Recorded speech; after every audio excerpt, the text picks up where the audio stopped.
Hello everyone. So we are discussing important MCQs for UGC NET Computer Science. तो part 1, 2, 3 already explain कर लिया हुआ है. Question number 1 to 30 जो काफ़ी इम्पोर्टेंट थे उन पार्ट्स में है. उनके लिंक डिस्क्रिप्शन बॉक्स में दे दिए जाएंगे. तो स्टार्ट करते हैं part number 4. Question number 31. Which of the following is not the member of A class. इनमें से कौन सा किसी क्लास का मेंबर नहीं है. Static function, friend function, const function, virtual function. अब बात करते हैं वन बाय वन. तो static function is a member of a class. Similarly, const function is a member of a class, virtual function is a member of a class, but friend function is not a member of a class. So right answer is friend function. Actually, friend function is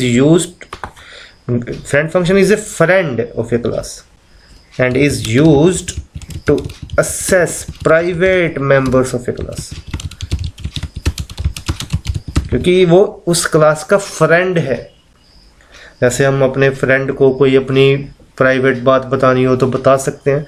similarly class का जो friend function होता है ना, उसके help से उसमें हम private values, जो प्राइवेट डाटा मेंबर्स होते हैं ना क्लास के, उसको भी एक्सेस कर सकते हैं. बट वो फ्रेंड फंक्शन है ना, जो वो क्लास का फ्रेंड तो है लेकिन क्लास का मेंबर नहीं है. तो right answer is option B. Next बात करते हैं क्वेश्चन नंबर 32 की. तो Unix operating system is an example of. Unix operating system किस तरह का है. बैच ऑपरेटिंग सिस्टम है, जहाँ मल्टी यूजर है, जहाँ partially multi user operating system है, जहाँ सिंगल यूजर ऑपरेटिंग सिस्टम है. सो यूनिक्स ऑपरेटिंग सिस्टम जो है that is multi user operating system. Next, changes made to the system to reduce the future system failure chances. ध्यान से पढ़नी बात ये, reduce future system failure chances मतलब future में फेलियर के चांसेस कम आए, उस तरह की मेंटेनेंस को क्या बोलते हैं. एक तो आपने सॉफ्टवेयर मेंटेनेंस की टाइप्स पढ़नी है, सॉफ्टवेयर टेस्टिंग की टाइप्स पढ़नी है, खास करके अल्फा टेस्टिंग, बीटा टेस्टिंग वगैरह. सॉफ्टवेयर इंजीनियरिंग के सारे इंपॉर्टेंट क्वेश्चन आप प्ले लिस्ट में से एक्सेस कर सकते हो, जो यूजीसी नेट कंप्यूटर साइंस की प्ले लिस्ट है. तो अभी बात कर रहे हैं changes made to the system to reduce the future system failure chances.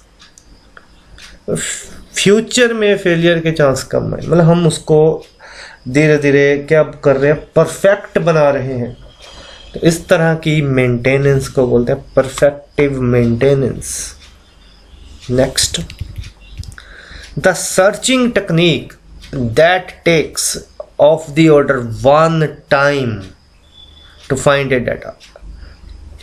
क्या वो लीनियर सर्च है, जहाँ बाइनरी सर्च है, जहाँ ट्री सर्च होगी, बेस्ट फर्स्ट सर्च, जहाँ डेप्थ फर्स्ट सर्च, जहाँ वो हैशिंग है. इनमें से कौन सी सर्चिंग टेक्निक सिर्फ ऑफ द ऑर्डर 1 टाइम लेती है. तो इनके आगे मैं लिख भी देता हूँ. जो लीनियर सर्च है ना, that takes of the order n, क्योंकि 1 by 1 उसने सर्चिंग करनी है. वर्स्ट केस में अगर एलिमेंट लिस्ट में ही नहीं है, जहाँ लास्ट में है, तो it will take of the order n. 100 element है हमारे पास और हम कुछ ऐसी वैल्यू सर्च कर रहे हैं जो लास्ट पे ही है, तो हमें 1 by 1 सभी को कंपेयर करना पड़ेगा. So it will take of the order n. और बाइनरी क्या है, of the order log n. ठीक है ना. और ट्री सर्च क्या है, of the order n log n. तो हैशिंग जो है that takes of the order 1 time. तो ये इंपॉर्टेंट क्वेश्चन है, याद रखना है. Right answer is option C. Next, the common column is eliminated in. जब हम ज्वाइन करते हैं तो किसी एक कॉमन कॉलम के बेस पे करते हैं,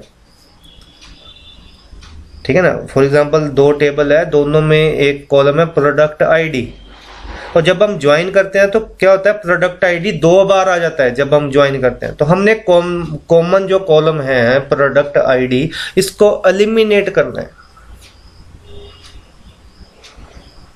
तो किस तरह का ज्वाइन होता है वो, क्या वो थीटा है या आउटर है या कंपोज्ड है या नेचुरल है? तो right answer is natural join. ये टाइप्स ऑफ ज्वाइन भी आपने पढ़ने। देखो मैं आपको साथ साथ मैंने पहले भी बताया था कौन से टॉपिक आपने पढ़ने हैं और कैसे क्वेश्चंस उनमें से आएंगे, आपने वो भी देखने हैं। सिर्फ इन वीडियो से नेट की प्रेपरेशन नहीं होगी, ये आपको आइडिया बता रहा है कि क्वेश्चन ऐसे हैं, ये पढ़ना है, ऐसे उसका आंसर निकालना है, and so on. Next, which of the following state transitions is not possible? पहले तो ये जो प्रोसेस की ट्रांजिशंस के बारे में, प्रोसेस की स्टेट्स के बारे में पता होना चाहिए। ये ब्लॉक्ड स्टेट क्या है, या रनिंग क्या है, या रेडी क्या है। जैसे ही प्रोसेस क्रिएट होगा वो आएगा न्यू स्टेट में, न्यू से वो जाएगा रेडी में, ठीक है ना। रेडी स्टेट क्या होती है, देखो न्यू कभी भी प्रोसेस पहले किस में जाता है, रेडी में। रेडी स्टेट में मतलब कि प्रोसेस कहाँ पे आ जाता है, process is added to the queue, process queue में ऐड हो जाता है, and is waiting for the CPU, waiting for the processor, CPU लिख देते हैं। प्रोसेस क्यू में ऐड हो गया और सीपीयू की वेट कर रहा है। और रनिंग में क्या होता है, process is getting executed, process जो है एग्जीक्यूट हो रहा है, और पहले रेडी में जाता है फिर रनिंग में जाता है। तो अब हमने देखना है इनमें से कौन सी स्टेट पॉसिबल नहीं है, तो चलो देखते हैं। रेडी टू रनिंग बिल्कुल पॉसिबल है, प्रोसेस वेट कर रहा है और फिर उसमें से वहां से वो रनिंग में जाएगा, बिल्कुल पॉसिबल है। रनिंग टू ब्लॉक्ड बिल्कुल पॉसिबल है, प्रोसेस चल रहा है वहां से उसको ब्लॉक करवा दिया, बिल्कुल सही है। ब्लॉक्ड टू रेडी ये भी सही है। एक बार प्रोसेस ब्लॉक हो गया ना तो उसने दोबारा जब जाना है तो उसने रेडी स्टेट में जाना है, क्यू में जाना है, वेट करनी है उसने सीपीयू की। पॉसिबल कौन सी नहीं है इसने पूछा है, तो ये ब्लॉक्ड टू रनिंग पॉसिबल नहीं है, मतलब ब्लॉक्ड स्टेट से रनिंग में नहीं जा सकता। तो यहाँ पे उसने नॉट पॉसिबल पूछा है, इसलिए ये सारे आंसर गलत हो गए। तो सही आंसर क्या हो गया, ये ब्लॉक्ड से रनिंग में नहीं जाएगा, ब्लॉक्ड से रेडी में जाएगा, रेडी से रनिंग में जाएगा, ये चीज याद रखनी है। क्वेश्चन नंबर 37 कहता the interval from the time of submission of a process, process submit किया तो द टाइम ऑफ कंप्लीशन, इनमें जो डिफरेंस होता है या इंटरवल होता है उसको क्या बोलते हैं, ठीक है ना। प्रोसेस शेड्यूलिंग टॉपिक भी जरूर पढ़ना है आपने, उसके न्यूमेरिकल बहुत इंपॉर्टेंट क्वेश्चन आते हैं इसमें से। टाइम ऑफ सबमिशन और टाइम ऑफ कंप्लीशन के बीच में जो इंटरवल रहा उस इंटरवल को क्या बोलते हैं, क्या वेटिंग टाइम बोलते हैं, या टर्न अराउंड टाइम पूछते हैं, या रिस्पॉन्स टाइम बोलते हैं, या थ्रूपुट बोलते हैं। अब ध्यान से समझना, रिस्पॉन्स टाइम क्या होता है, प्रोसेस सबमिट किया और उसको फर्स्ट टाइम सीपीयू का कब मिल गया, रिस्पॉन्स, सीपीयू ने इसको रिस्पॉन्स कब दिया। मतलब ऐसा हो सकता है, देखो प्रोसेस हमने सबमिट किया, सपोज करो ऐसे एग्जांपल के लिए 5 मिली सेकेंड पे, और उसको 7 मिली सेकेंड पे सीपीयू मिल गया, तो रिस्पॉन्स टाइम ये हुआ, लेकिन वो कंप्लीट नहीं हुआ। वेटिंग टाइम क्या होता है, प्रोसेस, देखो जब आप शेड्यूलिंग एल्गोरिथम्स पढ़ोगे तब आपको क्लियर हो जाएगा। वेटिंग टाइम क्या होता है कि प्रोसेस एग्जीक्यूट हुआ, थोड़े टाइम के लिए उसने वेट किया, फिर कोई और प्रोसेस आ गया, उसने फिर से वेट किया, फिर कोई और आ गया, फिर से वेट किया, तो टोटल वेटिंग टाइम हो गया। और थ्रूपुट तो है ही अलग चीज कि नंबर ऑफ प्रोसेस, कितने प्रोसेस एग्जीक्यूट कर देते हैं पर यूनिट टाइम, परफॉर्मेंस है थ्रूपुट।